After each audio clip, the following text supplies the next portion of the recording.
Assalamualaikum warahmatullahi wabarakatuh.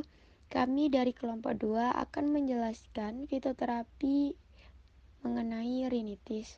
Saya Milenia Yolanda Putri yang beranggotakan Nurholis Majid, Ifal Khairu Ummah, M. Zain Asyaki, dan juga Uswatun Hasanah.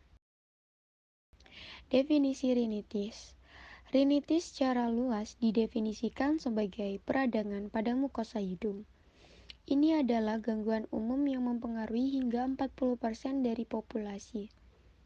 Rinitis alergi adalah penyakit simptomatis pada membran mukus hidung akibat inflamasi yang dimediasi oleh IgE pada lapisan membran yang diinduksi oleh paparan alergen. Gejala utamanya antara lain bersin-bersin, hidung tersumbat, dan keluarnya sekret hidung. Rinitis alergi dapat menyebabkan respon inflamasi lokal, tetapi juga dapat menyebabkan proses inflamasi di saluran udara bagian bawah. Dan ini didukung oleh fakta bahwa rinitis dan asma sering terjadi bersamaan. Oleh karena itu, rinitis alergi dan asma tampaknya mewakili penyakit inflamasi saluran napas gabungan, dan ini perlu dipertimbangkan untuk memastikan penilaian dan pengelolaan yang optimal pada pasien dengan rinitis alergi. Selanjutnya akan dijelaskan oleh teman saya. Saya akan menjelaskan tentang klasifikasi rinitis. Rinitis diklasifikasikan ke dalam salah satu kategori berikut. Menurut etiologi, imunoglobulin E atau mediated alergi, otonom infeksi, dan idiopatik tidak diketahui. Untuk klasifikasinya, imunoglobulin E mediated alergi, invasi mukosa hidung yang diperantarai imunoglobulin E mengakibatkan eosinofilik dan infiltrasi sel TH2 pada lapisan hidung.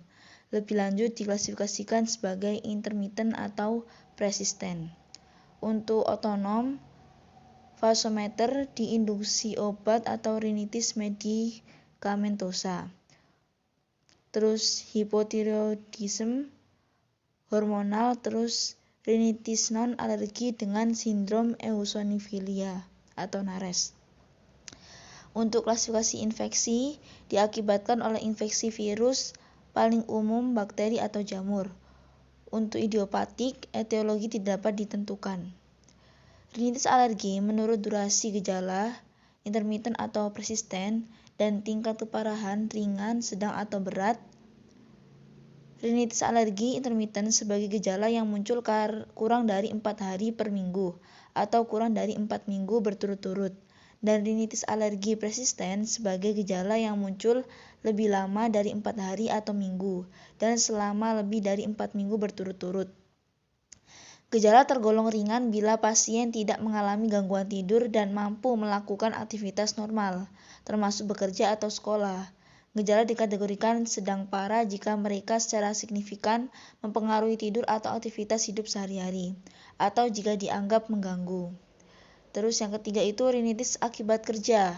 Rinitis akibat kerja didefinisikan sebagai penyakit radang hidung yang ditandai dengan gejala intermittent atau persisten yang meliputi keterbatasan aliran udara, hipersekresi, bersin, dan pruritus yang disebabkan oleh lingkungan kerja tertentu dan bukan oleh rangsangan yang ditemui di luar tempat kerja.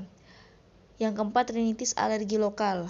Rinitis alergi lokal adalah entitas klinis yang ditandai dengan respons alergi lokal pada mukosa hidung tanpa adanya bukti atopi sistemik. Selanjutnya, patofisiologi dari rinitis. Jadi reaksi hipersensitivitas yang diperantarai oleh IgE merupakan reaksi yang mendasari penyakit-penyakit alergi. Suatu alergen dapat dikenali oleh antigen presenting cell atau APC dan kemudian akan dipresentasikan kepada sel limfosit TH2 yang membutuhkan reseptor human leukocyte antigen atau HLA. Kemudian sel TH2 ini akan mempresentasikan alergen ke limfosit B yang mempunyai reseptor khusus terhadap alergen tersebut.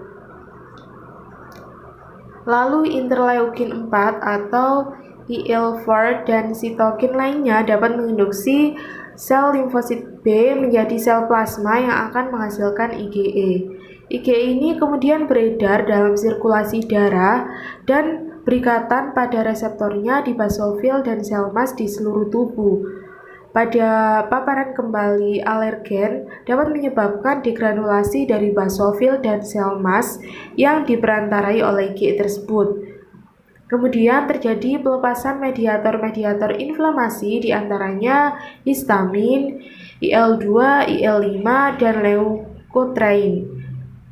Histamin akan berikatan dengan reseptornya pada sel endotel dan otot polos pembuluh darah yang menyebabkan terjadinya vasodilatasi dan peningkatan permeabilitas, sehingga pasien akan mengalami keluhan pilek encer, bersin-bersin, dan hidung tersumbat, atau gejala dari rinitis. Kemudian IL-5 dan leukotriene akan mencetuskan reaksi inflamasi fase lambat. Reaksi inflamasi tersebut akan dibatasi oleh IL-10 dan sel T regulator. Algoritma terapi rinitis. Menurut American College of Allergy, Asthma and Immunology (ACAI), penata laksanaan RA antara lain alergen, avoidance, eliminasi alergen, farmakoterapi, imunoterapi, dan pembedahan. Eliminasi alergen, beberapa cara yang dapat dilakukan untuk menghindari tercetusnya RA yaitu membungkus kasur dan bantal dengan bahan khusus atau mencuci alas tidur, sarung bantal, dan selimut seminggu sekali. Bila mungkin dengan air panas lebih dari 55 derajat Celcius. Farmakoterapi yang dapat diberikan meliputi antihistamin, kortikosteroid, intranasal, dekonestan, stabilisator sel mas, antikolinergik intranasal, antileukotriene, dan anti-IgE antibody. Pemilihan obat yang diberikan harus bijaksana dan selektif dengan memperhatikan keluhan yang dirasa oleh penderita. Obat yang dipilih disesuaikan dengan keluhan penderita, baik berupa obat tunggal maupun kombinasi. Imunoterapi spesifik adalah memberikan alergen yang sesuai dengan hasil tes kulit. Dosisnya secara bertahap dinaikkan sampai dosis maksimal yang tidak menimbulkan serangan gejala alergi. Tujuannya supaya penderita berkurang simptomnya pada paparan alergen penyebab. Secara klinik, imunoterapi pada rinitis alergi terbukti efektif. Terapi pembedahan dilakukan bertujuan mengurangi sumbatan hidung untuk melapangkan aliran udara di hidung. Terapi pembedahan yang ada diantaranya reduksi kongka, reseksi submukosa, septoplasti, BSEF, dan neurektomi sarafidianus. Kongka inferior terbukti menjadi penyebab terpenting sumbatan hidung pada pasien RA. Sebelum menjalani intervensi bedah, sangat penting untuk memastikan bahwa segala terapi medikamentosa telah dilakukan secara maksimal, karena intervensi bedah mungkin tidak efektif pada pasien yang seharusnya masih dapat di terapi medikamentosa.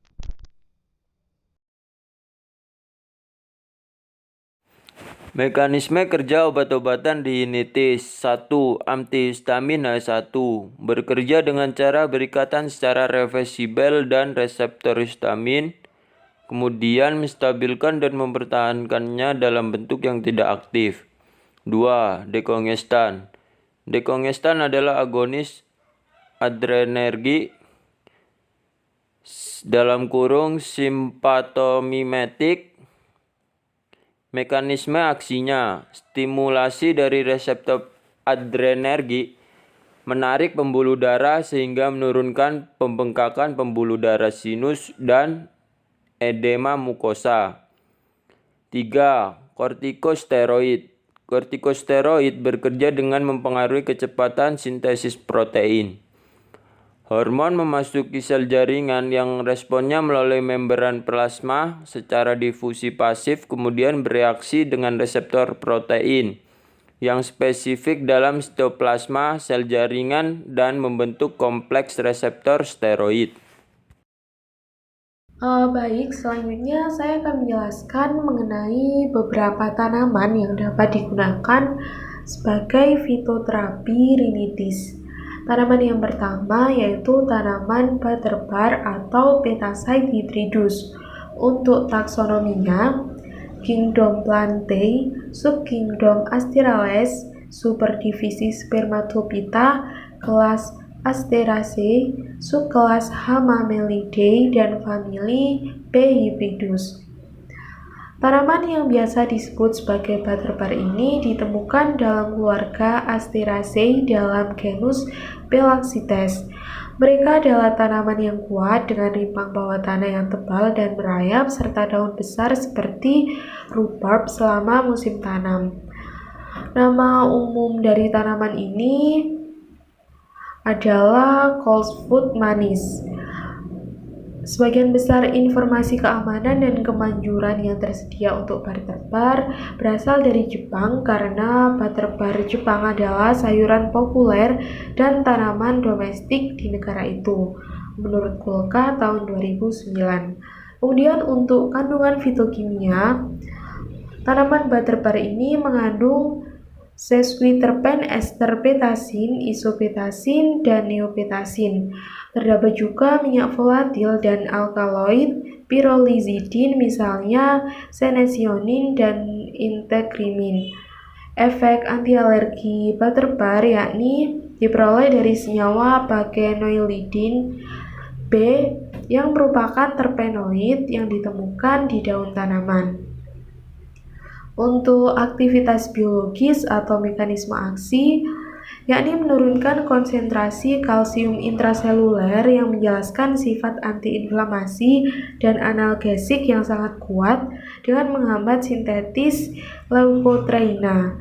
Leukotriena adalah eukosanoid yang diproduksi dalam sel darah putih oleh oksidasi asam arachidonat dan asam lemak esensial, yaitu asam eukosapentanoat oleh enzim 5-lipogenase arachidonat, menurut Davenport tahun 2019. Untuk data prekliniknya pada sebuah studi in vivo rinitis dapat menghambat digrabulasi sel mastikus. RBL23H tersensitisasi imunoglobulin E atau IgE, kemudian leukotrin C4 atau LTC4. Hasil ini menunjukkan bahwa butterbar memiliki aktivitas anti-alergi karena menghambat pelepasan mediator sel mastikus. Kemudian untuk data kliniknya, dalam sebuah penelitian sebanyak 35 pasien dengan total 21 wanita dan 14 pria yang mengalami rinitis alergi. Lalu diberikan butterbar dengan dosis 50 mg 2 kali sehari dan diberi pembanding dengan menggunakan placebo selama 2 minggu.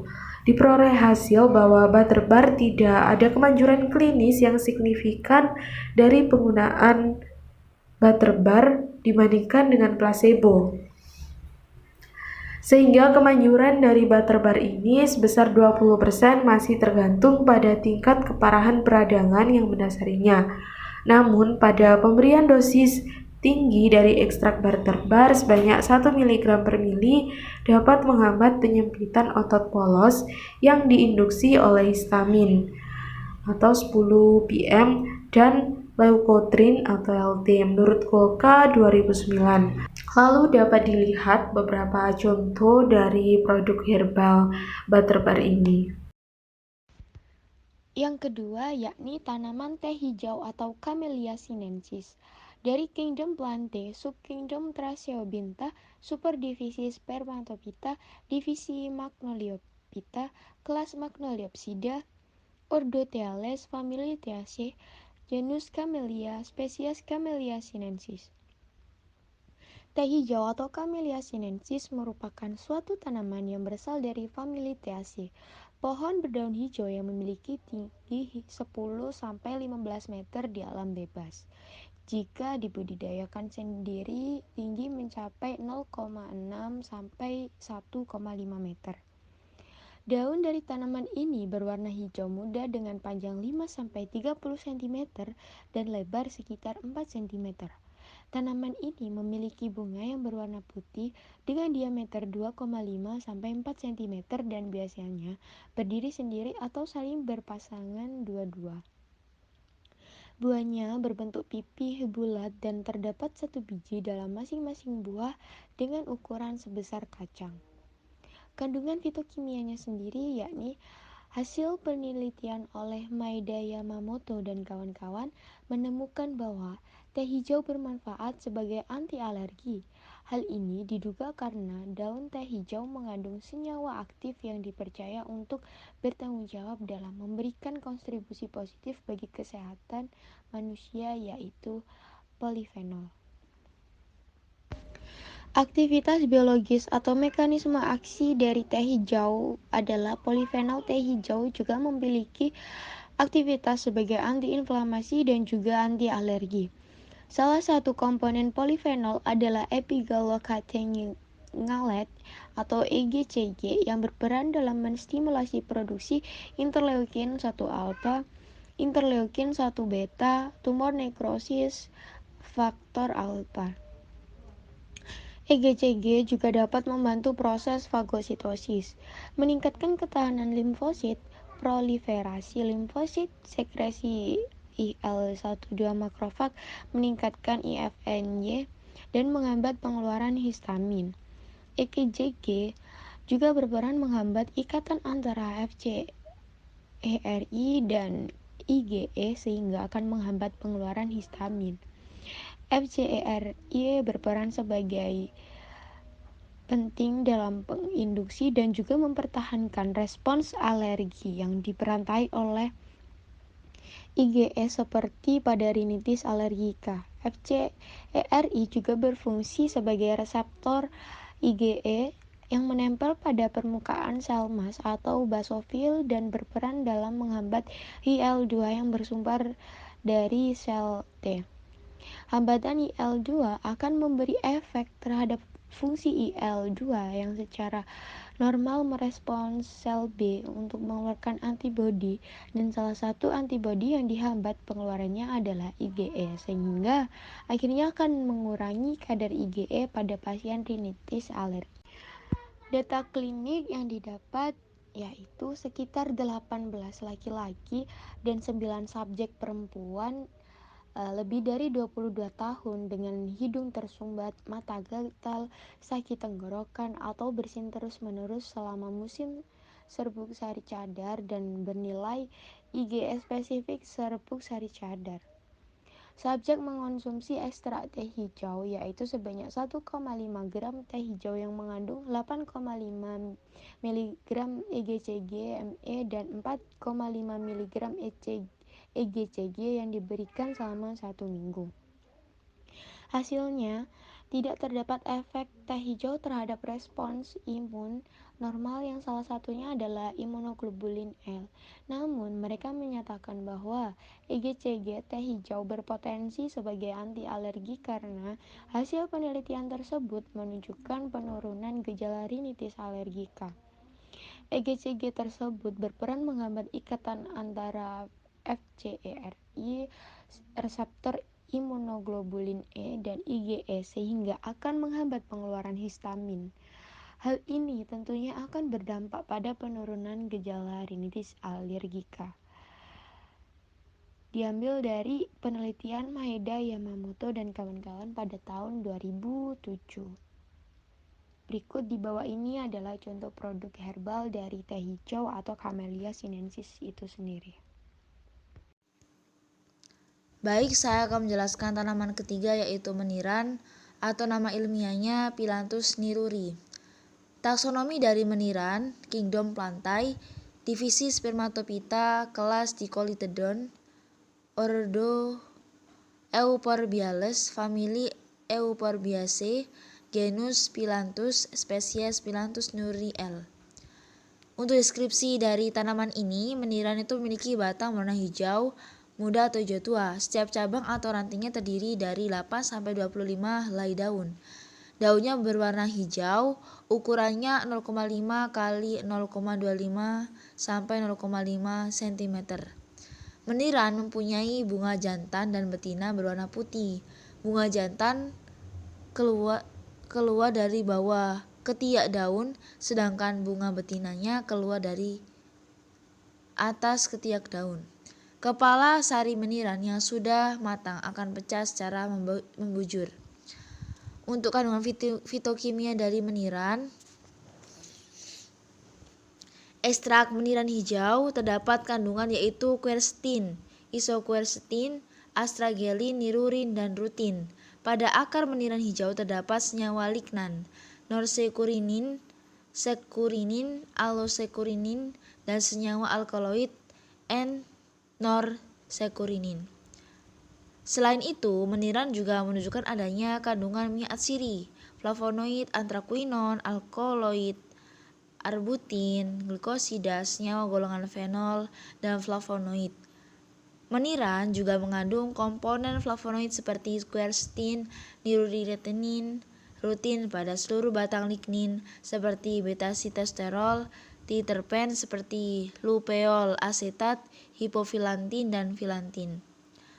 Untuk aktivitas biologis atau mekanisme aksinya, meniran mengandung komponen flavonoid yaitu quercetin yang merupakan komponen aktif, dapat mengurangi ekspresi mRNA, enzim siklooksigenase sehingga akibat pengurangan pembentukan prostaglandin yang berasal dari asam arachidonat sehingga mengurangi reaksi inflamasi. Quercetin menghambat enzim histidin dekarboksilase yang mengurangi sintesis histamin. Quercetin juga memiliki aktivitas sebagai antioksidan dengan memberikan elektron kepada radikal bebas agar lebih stabil dan mengurangi indicable nitric acid sintesis (INOS) yang berperan dalam pembentukan nitrik asid NO yang berasal dari L-arginin. NO merupakan faktor kemotaktik bagi sel-sel radang yang akan menambah reaksi inflamasi. Quercetin juga bekerja sebagai antioksidan dan menghambat produksi histamin. Quercetin berpengaruh terhadap nitrit oxide yang menyebabkan keseimbangan TH1 dan TH2 sehingga produksi IgE menurun. Penurunan IgE dan penghambatan histamin dan mediator lainnya akan mengurangi edema dan gejala inflamasi lainnya. Sedangkan kerja antioksidan dalam kandungan herbal meniran akan mengurangi dampak negatif radikal bebas lain nitrit oxide. Meniran dan kandungannya dapat mengurangi gejala subjektif penderita rinitis alergi. Data preklinik dari tanaman meniran. Meniran dapat berefek sebagai imunostimulator yang meningkatkan kemampuan sistem imun pada penderita ISPA, infeksi saluran pernafasan, dan tuberkulosis. Penelitian yang telah dilakukan mengenai efek meniran pada mencit yang diinduksi oleh ovalbumin guna menimbulkan dermatitis alergika pada kulit punggungnya. Hasil penelitian ini menunjukkan bahwa meniran berefek antiinflamasi dan dapat mengurangi jumlah eosinofil pada darah tepi. Dengan demikian, meniran diduga dapat juga bertindak sebagai imunomodulator yang mengurangi aktivitas sel-sel eosinofil, salah satu sel yang berperan pada reaksi alergi. Bagian herba yang digunakan adalah seluruh tumbuhan dengan dosis 150 gram sampai 300 gram herba meniran per hari dalam bentuk infusa. Ini adalah salah satu contoh produk herbal dari tanaman meniran. Kesimpulan yang bisa diambil dari presentasi yang telah dipaparkan teman-teman yakni 1. Rinitis alergi adalah penyakit simptomatis pada membran mukus hidung akibat inflamasi yang dimediasi oleh IgE pada lapisan membran yang diinduksi oleh paparan alergen. Gejala utamanya antara lain bersin-bersin, hidung tersumbat, dan keluarnya sekret hidung. Yang kedua, butterbur atau Petasites hybridus memiliki kandungan fitokimia anti alergi yaitu bakenolide B yang merupakan terpenoid yang ditemukan di daun tanaman. Mekanisme kerja bakenolide yaitu menurunkan konsentrasi kalsium intraseluler yang menjelaskan sifat antiinflamasi dan analgesik yang sangat kuat dengan menghambat sintesis leukotrin. Yang ketiga yaitu teh hijau atau Camellia sinensis. Memiliki kandungan fitokimia, salah satunya adalah polifenol. Polifenol pada teh hijau juga mempunyai aktivitas sebagai antiinflamasi dan anti alergi. Dan yang terakhir yaitu meniran. Memiliki kandungan fitokimia, salah satunya yaitu flavonoid yaitu quercetin.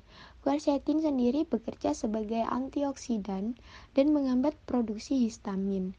Quercetin berpengaruh terhadap nitrit oxide atau NO yang menyebabkan keseimbangan TH1 dan TH2 sehingga produksi IgE menurun. Sekian presentasi dari kelompok kami, kurang lebihnya kami mohon maaf. Wassalamualaikum warahmatullahi wabarakatuh.